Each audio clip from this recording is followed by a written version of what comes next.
Everyone, I am Gargi. मैं बहुत time से वीडियो बनाने की कोशिश कर रही थी, पर इतना बिजी स्केड्यूल चल रहा था कि मैं वीडियो बना ही नहीं पा रही थी आप लोगों के लिए।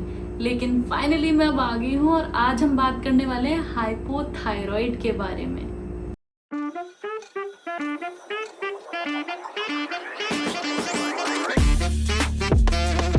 इंडिया में अराउंड 42 मिलियन पीपल सफ़र कर रहे हैं थायराइड डिजीज से और अब ये वर्ल्ड वाइड प्रॉब्लम बन चुकी है। हमारे नेक में एक छोटी सी बटरफ्लाई शेप की ग्लैंड होती है यहाँ पर, जो कि T4 T3 इनको प्रोड्यूस करती है।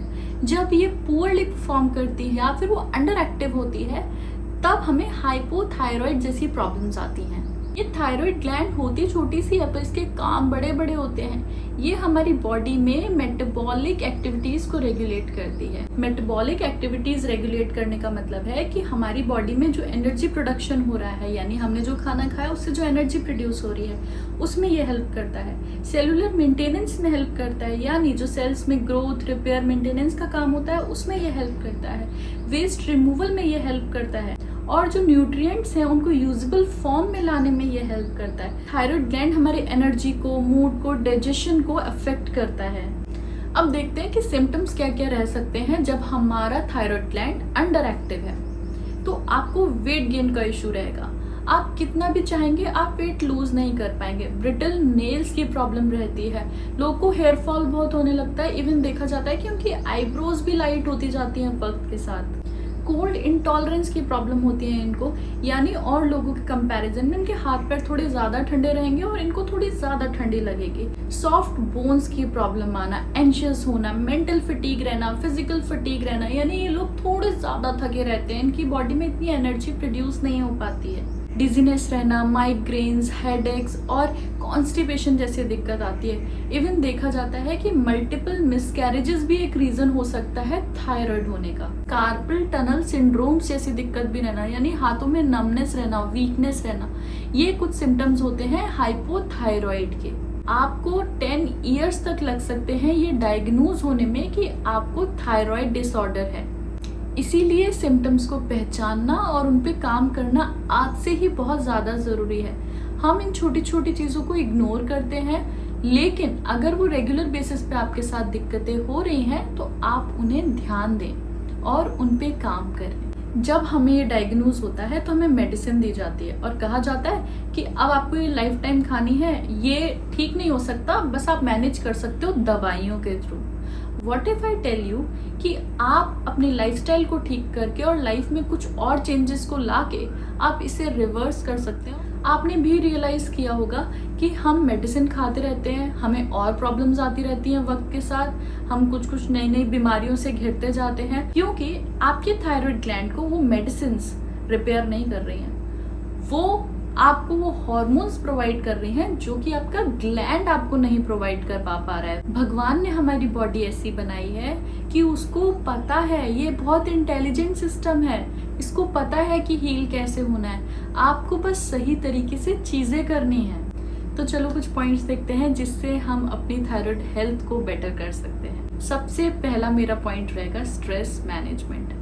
आप हमेशा देखेंगे कि मैं सबसे पहले इसी टॉपिक के बारे में बात करती हूँ। क्यों? क्योंकि स्टडीज़ में देखा गया है कि जब भी हम स्ट्रेस पे काम करते हैं तो जितनी भी हमारी हेल्थ रिलेटेड इश्यूज होते हैं वो बेटर होने लगते हैं। तो ये मेरा फेवरेट टॉपिक रहता है हमेशा। अब स्ट्रेस कैसे इम्पैक्ट करता है हमारी हेल्थ को इतना? देखिए, स्ट्रेस बहुत अच्छी चीज़ है, रिफ्लेक्सेस के लिए, सर्वाइवल के लिए ज़रूरी है। लेकिन जब जब हमारी बॉडी में स्ट्रेस हार्मोन इंक्रीज होता है, दैट इज कॉर्टिसोल, तब तब बॉडी के बाकी फंक्शंस गिरने लगते हैं, कम होने लगते हैं। अब आपकी बॉडी एफिशिएंटली काम ही नहीं कर पाएगी। कॉर्टिसोल का लेवल बढ़ता है तो हमारी बॉडी में DHEA जो कि इम्यूनिटी हार्मोन है वो कम होने लगता है, हमारा थायरॉक्सिन ड्रॉप होने लगता है, टेस्टोस्टेरोन ड्रॉप होने लगता है। ये सारी चीज़ें जब ड्रॉप होने लगती हैं तो बाकी के बॉडी के फंक्शंस भी अच्छे से प्रॉपरली परफॉर्म नहीं हो पाते हैं। तो सबसे पहला काम क्या करना है, हमें अपने स्ट्रेस पे काम करना है। देखिए कि स्ट्रेस कहाँ से आ रहा है। क्या आप प्रॉपर रेस्ट ले रहे हैं? क्या आपकी स्लीप पूरी हो रही है? क्या आप अपने थॉट्स को या जो भी आपके मन में चलता है, आपके पास कोई ऐसा है जिससे आप शेयर कर पाते हैं? अगर आप शेयर नहीं कर पाते हैं तो आप जर्नलिंग कीजिए, आप लिख लीजिए चीज़ों को। ठीक है। आप अपने वर्क लाइफ को बैलेंस करने की कोशिश करिए। बहुत सी जो टेंशन होती है वो आपके सिर्फ और सिर्फ जहाँ आप काम कर रहे हैं वहाँ से आ रही होती है। आप जितना नेचर के करीब रह सकते हैं उतना रहने की कोशिश करें। आप ब्रीदिंग एक्सरसाइजेस भी कर सकते हैं, ये बेस्ट है आपके स्ट्रेस रिलीव करने में। साथ में आप अपने स्क्रीन टाइम को कम करने की कोशिश करिए। आप जब ऐसे छोटी छोटी चीज़ें चेंज करेंगे तो आपका स्ट्रेस भी मैनेज होगा।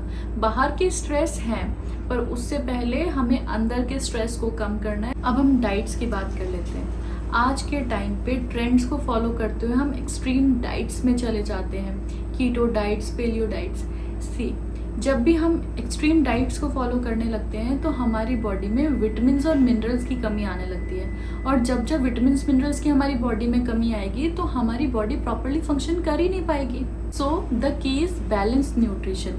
हमें किसी चीज़ की अत नहीं करनी है और साथ में हमें कुछ छोड़ना भी नहीं है। नेक्स्ट इज कि हमें रॉ फूड्स और कोल्ड फूड्स को अवॉइड करना है। आप कॉलीफ्लावर, कैबेज, ब्रोकली ऐसी चीज़ खा रहे हैं तो इनको या तो कुक कर लो या फिर स्टीम कर लो। इन्हें कच्चा नहीं खाना है क्योंकि इनमें गोइट्रोजन होता है। अगेन ये आपके थायराइड ग्लैंड को इम्पैक्ट करता है। नेक्स्ट बात करते हैं ऑयल्स की। जब भी हम गलत तरह के तेल को इस्तेमाल करते हैं अपने खाने में तो ये स्लो पॉइजन की तरह काम करती है, यानी ये आपके ऑर्गन्स को और सेल्स को डैमेज करता है वक्त के साथ। ये पॉली अनसैचुरेटेड ऑयल्स होते हैं जिनमें soybean oil, sunflower oil, cornflour oil, vegetable oil ऐसे ऑयल्स आते हैं। सोयाबीन ऑयल तो एनिमल्स को भी दिया जाता है जिससे उनका वेट गेन हो। आप अपनी किचन में कोकोनट ऑयल को इंट्रोड्यूस कीजिए। इसमें MCT होता है, यानी मीडियम चेन ट्राइग्लिसराइड। ये आपकी बॉडी में जाके अच्छे से एब्जॉर्ब होता है, आपको एनर्जी प्रोवाइड करता है और आपके थायराइड ग्लैंड को रिपेयर करता है।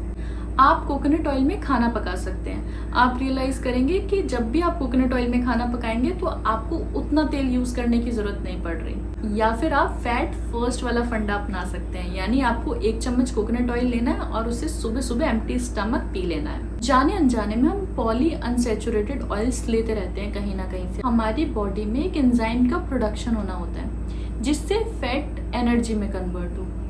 अब वो एंजाइम प्रोड्यूस नहीं हो पाता उस ऑयल की वजह से, जिसकी वजह से आपकी बॉडी में वेट गेन की प्रॉब्लम होने लगती है। जो मैं आपको इतनी साइंस बीच बीच में समझाती रहती हूँ बॉडी का, उसका रीज़न सिर्फ ये है कि आप जब बॉडी के काम करने का तरीका समझोगे तो आपके लिए इजी होगा अपनी लाइफ में चेंजेस को लेके आना। नहीं तो आपको हमेशा ये रहेगा कि मैं ऐसा क्यों करूँ, इससे क्या होगा, राइट। अब अगर मैं आपको स्ट्रेस मैनेजमेंट के बारे में नहीं बताऊं, कॉर्टिसोल क्या है नहीं बताऊं, कैसे वो आपकी लाइफ में इम्पैक्ट डाल रहा है नहीं बताऊं, तो आप अपने स्ट्रेस पे कभी काम ही नहीं करेंगे। और अगर मैं आपको पूरा एक्सप्लेन कर दूं कि देखो ये करोगे तो ये होगा, तो आप उसके बारे में सोचोगे, कुछ चेंजेस लाने के बारे में सोचोगे, है ना। Next is educate exercise. आज के टाइम पे हम कहीं ना कहीं सेडेंटरी लाइफस्टाइल जीने लग गए हैं। आपको पता ही होगा कि हमारा ब्लड ऑक्सीजन और न्यूट्रिएंट्स को कैरी करता है। आप मुझे बताइए कि जब आप सेडेंटरी लाइफस्टाइल जिएंगे, आप एक्सरसाइज नहीं करेंगे, आप डे टू डे वर्क में जितनी एक्टिविटीज़ आपकी होनी चाहिए आप वो नहीं करेंगे, तो आपके ब्लड में जो न्यूट्रिएंट्स हैं, आपके ब्लड में जो ऑक्सीजन है, वो हर पार्ट, हर सेल्स तक कैसे पहुँचेगा। तो बीमारियाँ तो आएंगी ही। तो आपको क्या करना है, आपको अपनी लाइफ में एक्सरसाइज को लेके आना है। एक्सरसाइज का मतलब ये नहीं होता है कि आपको डंबल्स ही उठाने हैं या फिर आपको रनिंग के लिए ही जाना है। आप जितना कर सकते हैं, जो छोटे मोटे चेंजेस अपनी लाइफ में ला सकते हैं और पहले से थोड़ा ज़्यादा एक्टिव हो सकते हैं, आप वो कीजिए पहले शुरुआत में। जब आपको चेंजेस दिखने लगेंगे तो आप अपनी छोटी छोटी चीज़ों को बढ़ा सकते हैं। मुझे बहुत लोग एक्सक्यूज़ देते हैं कि अरे मैं तो जिम जा ही नहीं सकती या जा ही नहीं सकता, या फिर मुझे तो ये दिक्कत है, मैं ये एक्सरसाइज कर ही नहीं सकता। देखिए, आपकी बॉडी जितना अलाउ करती है ना, हमारा मेन पर्पस होना चाहिए लाइफ में कि हमें एक्टिव रहना है। अब कुछ खाने की चीज़ें देख लेते हैं जो आपको डेली बेसिस में ऐड करनी है। सबसे पहले तो सेलेनियम। देखा जाता है कि जब भी थायराइड डिसऑर्डर होता है तो सेलेनियम की मात्रा कम हो जाती है बॉडी में। T4 से T3 कन्वर्जन के लिए आपको सेलेनियम की जरूरत होती है। T4 से T3 कन्वर्जन में आपका फैट से एनर्जी में कन्वर्जन होता है। तो अब आपको समझ में आया कि सेलेनियम क्यों लेना है। आपको इसके लिए ब्राज़ील नट्स को ऐड करना चाहिए। अगर आप 1 से 2 भी ब्राज़ील नट्स लेंगे तो आपके दिन की पूर्ति हो जाएगी। आप चाहें तो पंपकिन सीड्स और सनफ्लावर सीड्स जैसी चीज़ों को भी ऐड कर सकते हैं। Next is vitamin B12। इसके लिए आप डेयरी प्रोडक्ट्स को तो ऐड कर ही सकते हैं, साथ में आप सप्लीमेंट्स भी ले सकते हैं। अगला आता है विटामिन D। आज के टाइम पे बहुत सारी नॉलेज आपको इंटरनेट पे मिल जाएगी विटामिन D के रिगार्डिंग। देखा जाता है कि जिनको ऑटो इम्यून कंडीशंस होती हैं, यानी हाशिमोटोज और ग्रेव्स जैसी प्रॉब्लम, इनमें विटामिन D डिप्लीट कर जाता है। जब भी आपका विटामिन D लो जाता है तो T3, T4, TSH ये ड्रॉप होने लगते हैं। तो आपको विटामिन D ऐड को करना ही करना है। देखा गया है स्टडीज़ में कि जिन लोगों का विटामिन D इंक्रीज किया गया था, उनकी थायराइड हेल्थ में बहुत इम्प्रूवमेंट आई। इसके लिए आप सन एक्सपोजर तो ले ही सकते हैं, साथ में आप मशरूम जैसी चीज़ों को भी ऐड कर सकते हैं। आपको सूरज की रोशनी कब लेनी है? देखिए, जब आप सुबह उठते हैं उसके 2 घंटे बाद तक आप सूरज की रोशनी ले सकते हैं, और शाम के वक्त जब सूरज डूबने वाला होता है उससे पहले के जो 2 घंटे होते हैं वो आपके लिए बहुत ज़्यादा बेनिफिशियल रहेंगे। नेक्स्ट बात करते हैं आयरन के बारे में। ये आपके थायराइड हार्मोन प्रोडक्शन में हेल्प करता है। इसके लिए आप ग्रीन लीफी वेजिटेबल्स ले सकते हैं, ब्लैक बीन्स ले सकते हैं, लेंटिल्स ले सकते हैं, चिक पीस को ऐड कर सकते हैं। नेक्स्ट मैं बात करने वाली हूँ एक कॉन्ट्रोवर्शियल न्यूट्रिएंट के बारे में, दैट इज आयोडीन। कुछ लोगों को ये बहुत ज़्यादा फायदा किया जिनको थायराइड की प्रॉब्लम थी, लेकिन कुछ लोगों को ये नुकसान कर गया। अब करना क्या है? हमें बैलेंस मेंटेन करना है, आपको इसकी अत नहीं करनी है। इसके लिए आप आयोडाइज्ड रॉक सॉल्ट को अपने घर में ऐड करिए। जिन लोगों को ऑटो इम्यून कंडीशंस होती हैं, यानी हाशिमोटोज या ग्रेव्स जैसी प्रॉब्लम, वहाँ पर जब आयोडीन दिया गया और वो ज़्यादा हो गया तो उनकी बॉडी में नुकसान होने शुरू हो गए और वो गॉइटर जैसी दिक्कत क्रिएट करने लग गए। साथ में आपको सीवीड मिल सकती है, तो आप उसको भी अपने खाने में ऐड कर सकते हैं। हमारे मार्केट में आयोडाइज्ड सॉल्ट आते हैं जो कि सिंथेटिक होते हैं। हमें ये सिंथेटिक आयोडाइज्ड सॉल्ट नहीं लेने। नेक्स्ट मैं बात करूंगी जिंक के बारे में। I don't know why people are not talking about it. Zinc आपकी थायराइड हेल्थ को बहुत हद तक बेटर कर सकता है, क्योंकि ये आपके TSH प्रोडक्शन में हेल्प करता है, जो कि ये बताता है थायराइड ग्लैंड को कि आपकी बॉडी में कितना थायराइड हार्मोन प्रोड्यूस होना चाहिए।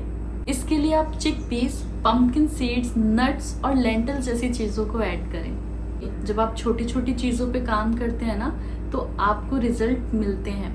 आपको पेशेंस रखना है। आप मेडिसिन भी तो खा ही रहे थे ना इतने टाइम से, कुछ नहीं हुआ। अब आप कुछ चेंजेस ला के देखिए। जब आपको रिजल्ट मिलने शुरू होंगे ना, तो मुझे कमेंट सेक्शन में बताना मत भूलिएगा, ठीक है? मैं आपको सिर्फ नॉलेज दे सकती हूँ और मैं वो देती रहूँगी आप लोगों को बिना रुके। हाँ, मैं आपको पोक भी कर सकती हूँ बार बार वीडियोस अपलोड करके, लेकिन काम तो आप ही को करना पड़ेगा ना। तो आप अच्छा खाइए, अच्छे से सोइए, अपना ध्यान रखिए, अपनों का ध्यान रखिए, और नेक्स्ट वीडियो में जल्दी ही मिलते हैं। और हाँ, अगर वीडियो पसंद आई हो तो लाइक, शेयर और सब्सक्राइब करना मत भूलिएगा। बाय।